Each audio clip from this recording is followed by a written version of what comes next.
Panginoon, maraming salamat sa laging pagbibigay ng mga araw na puno ng blessings.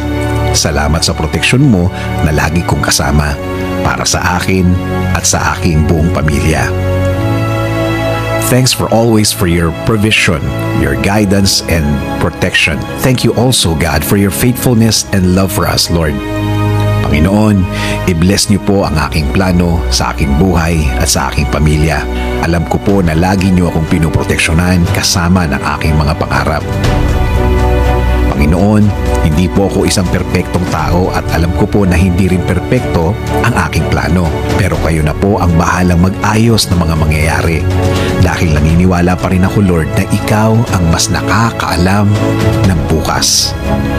Alam ko po, Lord, na marami pa akong dadaanan para matupad ang aking plano sa aking buhay. Pero alam ko po na bibigyan niyo po ako at ang aking plano sa buhay ng tamang direksyon.